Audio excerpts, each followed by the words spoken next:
Hey all, welcome back. It is 2024, so let me wish you a happy new year and thanks for continuing to watch this channel. Today we're going to take a look at some advice shared on Reddit about cooking, and I'll try to add my own insights and add value to some of these questions in a video format. So let's have a look right now. I haven't seen these links before, by the way, and these links were put together by my partner, by my team, I guess, and I haven't seen it before. So let's go. So the first one is, does cream cheese stay good past its expiry date if you have kept it in the freezer the whole time? I would say yeah. It's because I do that all the time with meat.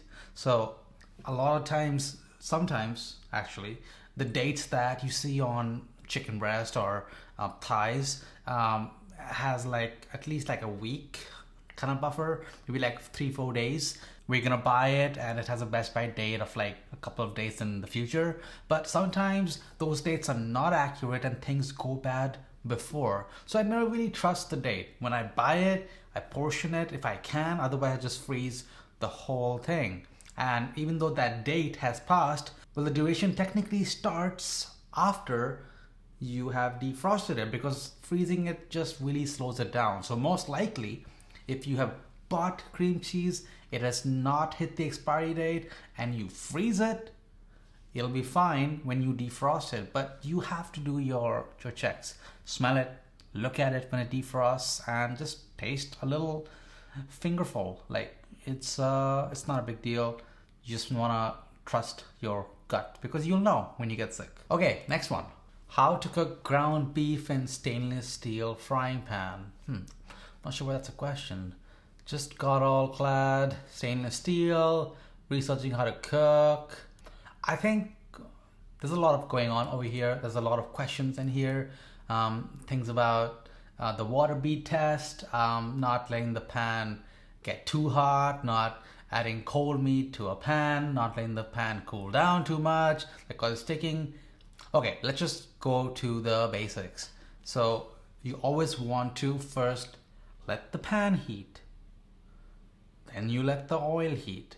And for temperature, I always just tend to stick with medium to medium low to start with.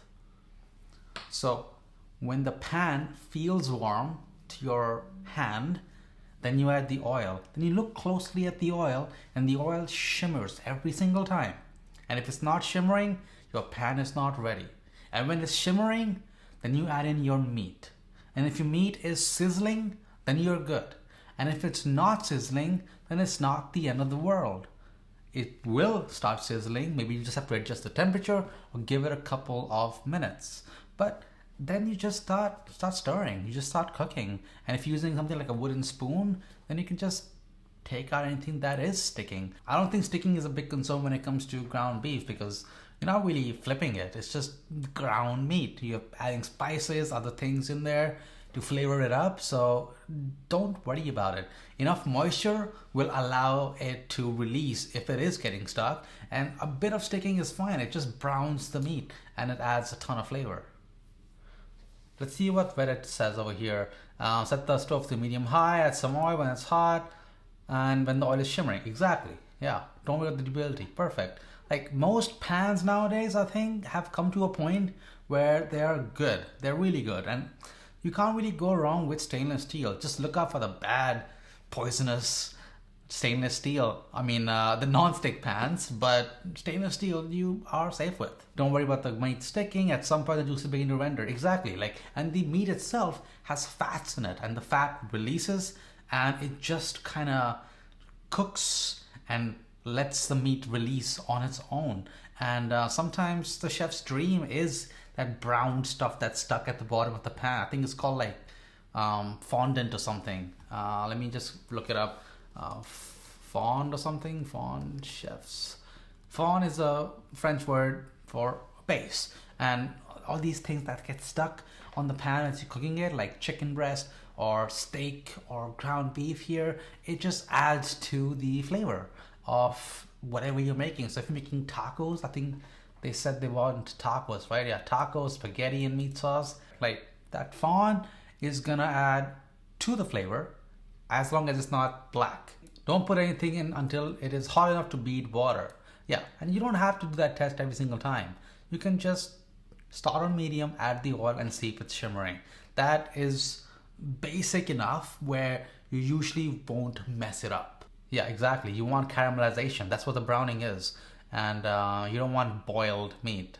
And in case you are making tacos or spaghetti and meat for your family, then you're likely making like pound, 2 pound packages of meat. So what they're saying over here is perfect to like not cook it all. You want to break it up into batches so that you don't boil the meat, but you saute it. Because you add too much of something to a pan that's hot, well, that too much will cool that pan down and you won't get that sizzle anymore. You're just now slowly boiling the meat in its own juices, and while it may sound good to you, it's not going to be as tasty, and it should not sound good to you because it's not good. You want sizzle. But I see the sub likes their meat hard and burn on the edges. As all the youngsters are cooking pans before adding food. I don't think you should be adding meat to cold pan either. Like then you lose the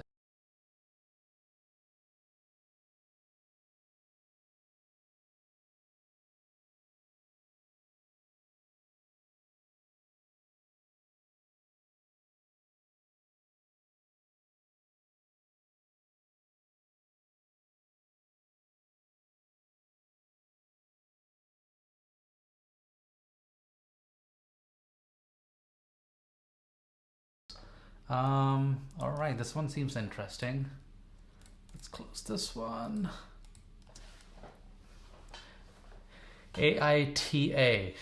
What's that? What? ATA. For telling my wife she should have saved herself the trouble of cooking me a birthday dinner, considering her cooking skills. That does sound like an ATA thing. Is that how you say that word? I know the full form. I looked it up, but that does seem like a kind of move. House smelled weird. Come on, give your wife a break. She was doing something from her heart. It's easy to order than to actually put the work in the kitchen. So give her a break. She said she cooked me a dinner. You should have been happy when she said that. Ecstatic. I'm grateful that you're lucky. I was stunned because that was least expected. That just seems like you were dreading it. I really hope that you thanked her. Okay.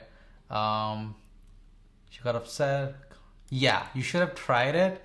Just humor your wife a bit. You know, you don't have to be an a-hole. I understand it was your birthday, as you pointed out. She was not being crass or bringing up your wife's cooking skills. Yep. I mean, this is not.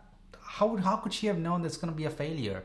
I mean, maybe in a way, some parallel universe, the only reason the wife was making the meal is to spoil the birthday, but it doesn't seem like it based on how the OP kind of described the actual conundrum over here. It just seems like she's trying to make a nice gesture. Maybe she did not taste as she was cooking, because I'm sure she's tasted lots of food in her life, so she could probably taste and adjust, but maybe she did. Maybe the palate is not as developed, but regardless, it was a pretty good gesture, and yeah, it does make you a jerk. Okay, this is against the grain. An opposite response looks like. Another acronym here. Let's see.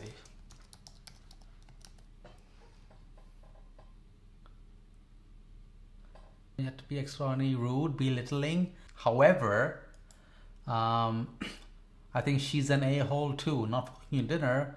That was really sweet of you, but because she has eyes and taste buds, she was clearly aware something was going wrong along the way. I mean, maybe, but maybe she did not know how to fix it. Maybe she thought it was okay enough to salvage it. We don't really know. We can't really taste it on Reddit. I wish I could taste it and advice on how you could have improved it. But yeah, I guess like at some level they're both kind of wrong, because the wife knew that she was making food for the first time, but it's hard to take it in good humor when the feedback from the husband is not coming in a positive kind of way. If it's coming in a way that's belittling you, hurting your self-esteem, and just crapping on you basically, then the chances of the wife humoring that sort of feedback is very low. So yeah, it was a shit show.